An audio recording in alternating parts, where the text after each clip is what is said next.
Upfront and Outspoken with Bob Williams. If you love the Constitution, man is not free unless government is limited. If you love freedom, as government expands, liberty contracts. If you believe in personal responsibility, if you believe America is still the greatest nation on earth, then get ready for an experience you'll never forget. This is Upfront and Outspoken. Here's your host, Bob Williams. Some folks are born made to wave the flag.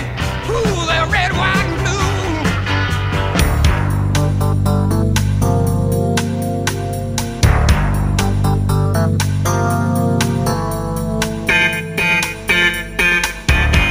And welcome back. This is, of course, Upfront Outspoken. I'm your host, Bob Williams, with you here on this Wednesday. On the phone with me, wow, great man, great guy. We had a little bit of fun before air. I'm talking about none other than Jimmy Payne. Good morning, Jimmy. Welcome to the program. Good morning, Bob. It's always good to chat with you on the air. I'm just everybody's favorite pain in the ass. Let's just face it. What can I tell you? We were talking a little bit off air, and one of my listeners found a song of yours going way back on a label that probably few people ever heard of. It was called Shannon Records. You cut only 100 of these, demo records. It wasn't actually a demo. I recorded that in Nashville at Stardate Studios, but I own the master. And that was out of my first group of songs that I ever recorded. And John Hartford, who wrote Gentle on My Mind, and we were very good friends. And we ran around together. In fact, he became a family. One of my family members, he married my niece later. But John put that out on Shannon Records. We just did it just because we didn't have another label to put it on. And then, like I said, pressed up 100 copies on it. And later, I signed with a guy by the name of Bob Lyons in St. Louis. He owned Bobbin Records and Lyco Records, and he wanted me to record for him. And he signed me to a deal and put me out on... he picked up that master first and released it. And then got me with VJ Records out of Chicago. And we came to Nashville and recorded with Bill Justice.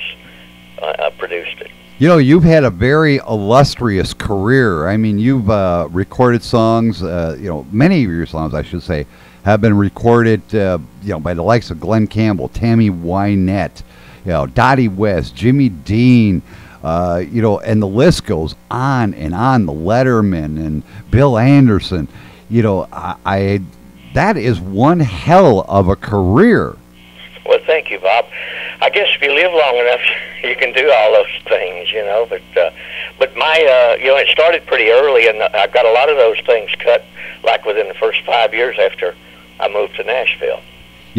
Speaking of Nashville, you on this past Saturday, you were at a very, very great benefit to help Jessica Shainberg, and I want you to tell people, what was your impressions about being around, the likes of Mila Mason and Chris Gantry?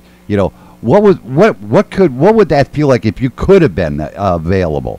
And I remember you see. Yeah, you know that I didn't actually get to be on that show, don't you? Yeah, that I do know. That's why I said we had a death in the family, and this all didn't wrap up until too late for me to do that, And I really regret not being able to do it. But Mila Mason and Chris Gantry and I did another benefit show for Glenn Campbell tribute, rather. It was for a benefit for the Alzheimer's Association. Now, I know, a little bird chirped in my ear. Now, I don't know if you're going to be able to be at this one or not, but I heard a little bird chirp in my ear that in a couple of weeks, another event, and, the guy that told me this is going to kill me because he says this is something you got to keep under your hat. Well, I got it. When I ask a legend such as yourself, Well, I have it down on my schedule, and are we not allowed to talk about it yet? The venue and. Well,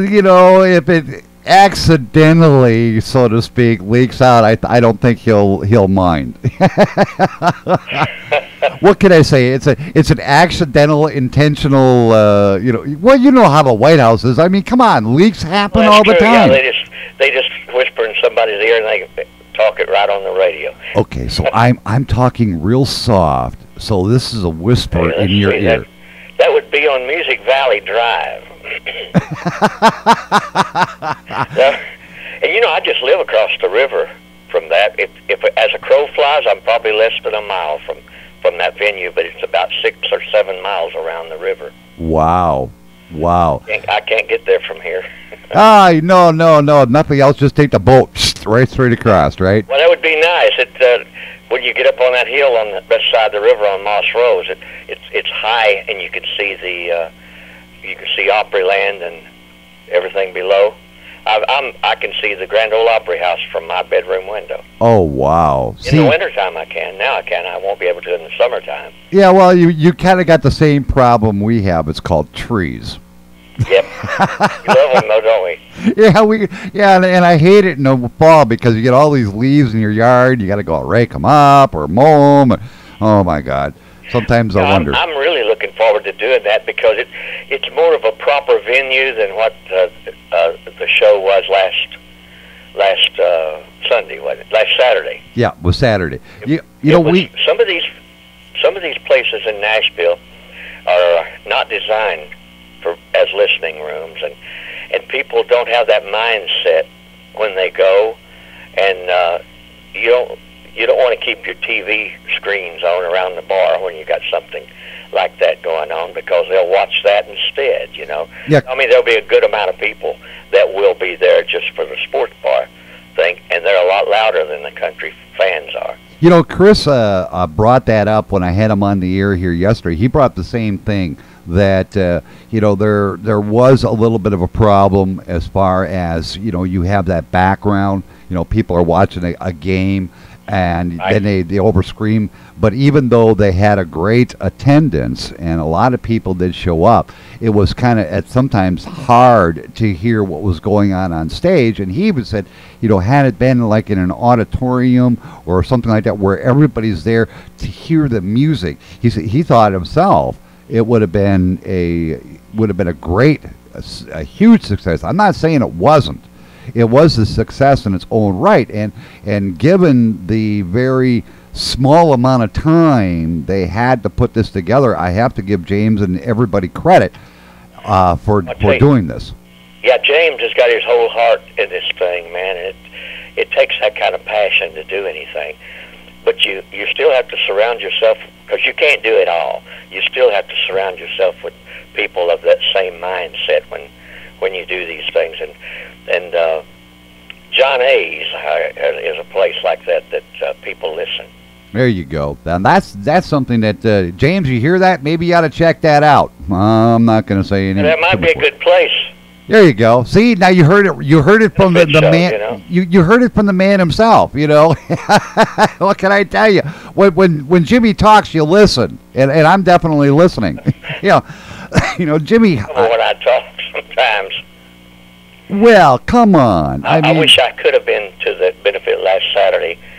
My heart was there, but it was with my family at the funeral too. Yeah, I understand. I would have loved to have been there. I mean, to be there at that venue itself. I probably would have got up on stage and told everybody, "Shut the fuck up." That's me. That's just me. I'm a loudmouth. I'm just strictly a talk show host. I like raising hell. Say the F word on radio? Well, it slips, and then the FCC don't give a crap. What can I tell you? This is the beauty of live radio. It slipped, FCC, period, okay? You want to find me, take it up with the boss, But Jim, I want to go back to your music. Now, over your career, and it's far from done. I mean, come on, you're still a young guy yet. Geez. What they keep telling us, as we age, we don't get older, we get better with age. Well, I certainly hope so, because I'm working on a new project. I hope I get it finished this year.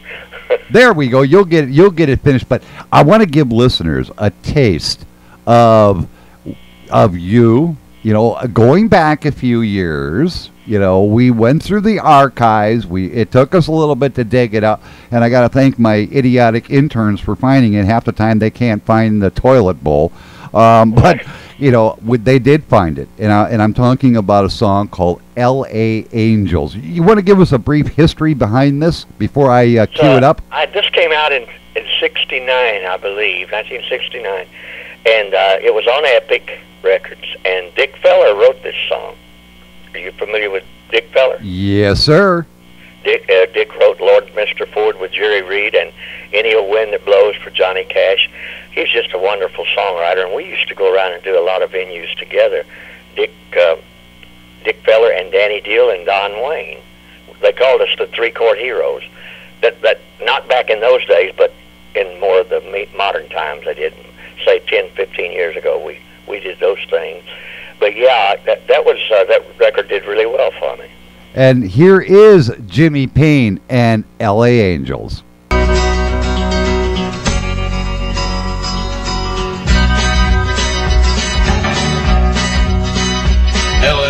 angels have no wings, but they fly just the same. Lord, how I regret the day I packed my things and left L.A. in search of greener pastures that I never seemed to find. Though I've been away too long, the memory just got too strong. I can't ignore the thought that's been lately on my mind. L.A. angels have no wings, but they fly just the same. L.A. angels have no wings, but they fly just the same.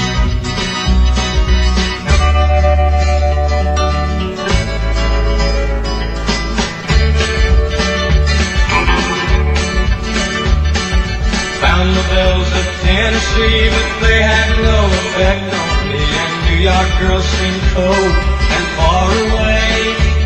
Wisconsin maids of blonde and fair, but I found none who could compare with the roses I left growing in the garden called L.A. L.A. angels have no wings, but they fly just the same. L.A. angels have no wings, but they fly just the same.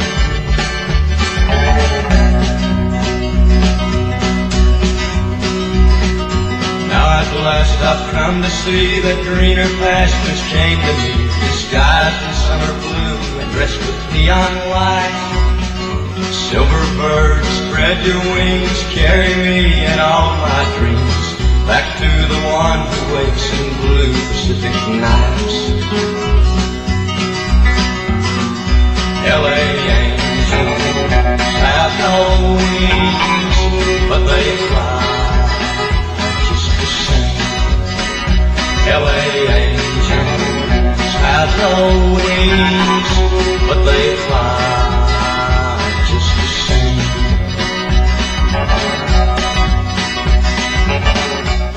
And that, of course, is my guest, Jimmy Payne, and his song, L.A. Angels. And Jimmy and I were talking off air just a little bit while the song was going on. You know, he has the same thing that I have. You know, you hear yourself talk, and then when somebody decides, okay, we're going to record it and play it back, it never sounds like you. It sounds like somebody else entirely. And Jimmy says, well, when I talk, it sounds a little bit like they speeded it up just to hear. See, he's back there telling me, yeah. I figured I should have shut my mouth. Now, Jimmy, you mentioned earlier that you have an ongoing project that you said you hope to get done by the end of the year. You want to tell my listeners a little bit more about that project? Well, it's some original songs that nobody's ever heard before, and it is also, I'm doing some things I like to sing, you know, that somebody else wrote. So you're going to do some cover music? Pardon? You're going to do some cover? Yeah, a little bit, but not it'd be mostly things that I've written. But you know, I just like to sing other songs that I like sometimes. If I would go out and do a concert, it would be mixed with songs of my era.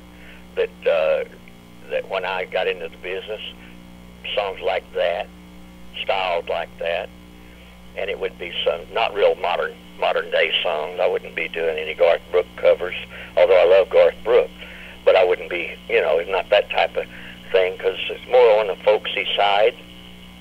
You know, the thing, what I've found by talking to many artists, you know, is that Nashville over the years has dramatically changed, and Chris was you know, he put it the stuff that's coming out of Nashville now, you know, the stuff that we're hearing on the pop chart, you know, on the charts, is what he referred to as anvil music. Anvil. Yeah, Anvil? That's it. You know, I want to get your impressions about when you first got to Nashville, started writing your music, and to what it is like today, in your opinion. You know, is he right in that assessment? Well, Nashville's always been like a music mill, but there's been lots of producers that wanted you to do original things and take you for what you are, but it's not always that way, and it wasn't always that way back then either. If you just like I don't know that we would have gotten Woman recorded if we had pitched it around in Nashville. There's no way to really know that, but I've had other songs that I thought was really good, and that's not what I'm looking for. But see, we wrote that song for me. And I put it out, and it was playing, because that's an expensive demo when you do stuff like that. But like I talked about it before when I was a guest on the show, and Epic put that out, and it was playing in a Los Angeles radio station, and Glenn Campbell heard it first. I apologize for my rough voice this morning. That's okay. And he found by the time I get to Phoenix, about the same time, and he recorded both of them, but he couldn't put both of them out.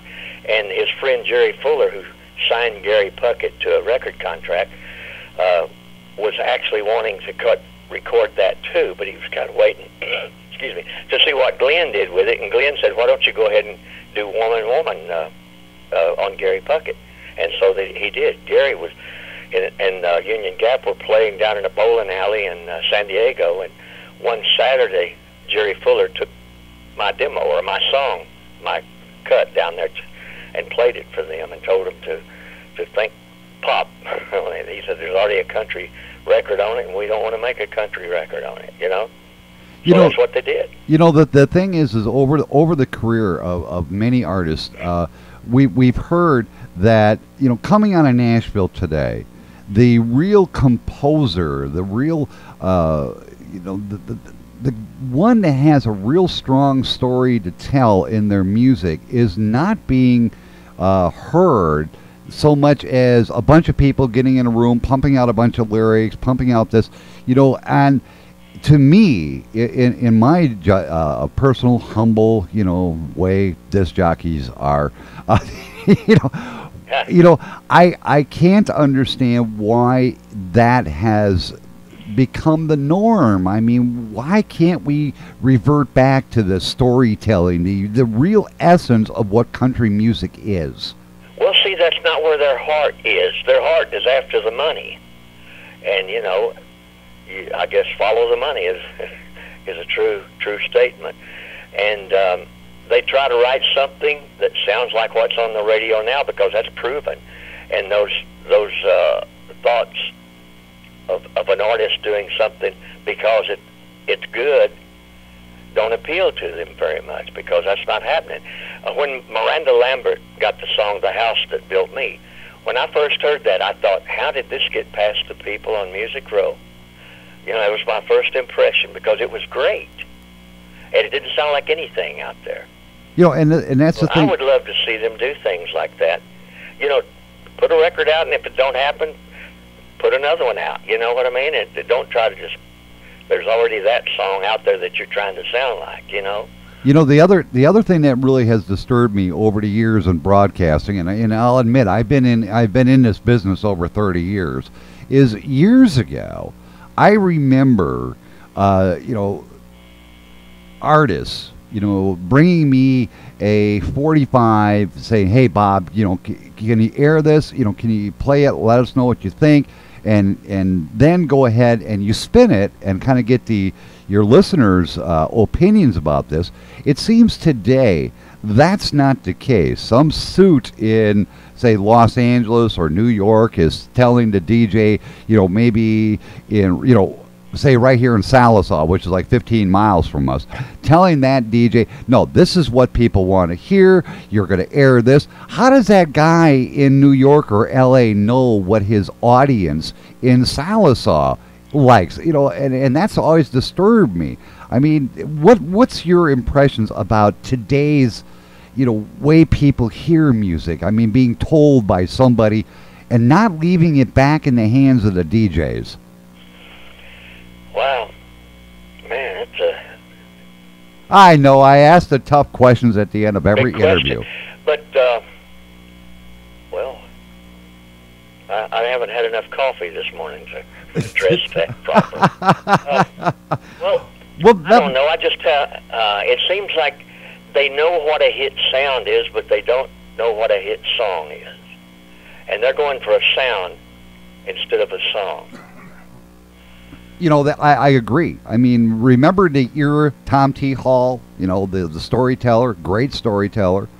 All the great, even Charlie Pride, his music was entirely unique, and it seems today it's all manufactured, so to speak. You didn't have to wonder who those people were when they came on the radio, Yeah, and nowadays you kind of have to wonder that. Our time is almost up here, Jimmy, and I want people to know where they can go to not only learn about you, how to contact you, but also links to your great music. You want to give everybody that? Well, I have www.jimmypayne.org. See, real not simple. .com, but .org. See, and that's probably the most information they would find about me. And I'll tell you, I'm looking at the website right now, and it is. I mean, he's got links to his music. He's got photographs. He's got, great stuff. He's even got a store there. In England. He lives in England. He was with the BBC for many years, and he retired, and he approached me about 12 years ago or something like that, and said, I don't see enough stuff on the internet about you, and I'd like to change that. Well, he did. So he's really a great guy. Stan London is his name, and he's just been a real supporter of mine and real country music over the years. See, that's the essence. Jimmy said it right there. Real country music. Jimmy, country music. Yep, that's for sure. Once again, Jimmy, thank you very much for coming on. We got to get you back on here again real soon. You up to that? Well, yes, of course I am. See, I'm getting to be. Get up that early. I'm even getting to be his favorite pain in the ass. That's bad. Jimmy, once again, thank you for coming on, and we look forward to getting you back on here again real soon. Thank you, Bob. Thank you so much, man. All right, everybody. Guess what? Yeah. You know what that means. That means it's time for me to get out of here. Stay tuned, because coming up right after NPR News, Ed Till will be with you till 4 o'clock. Till tomorrow, 6 a.m., this is Bob Williams. Take care of yourselves.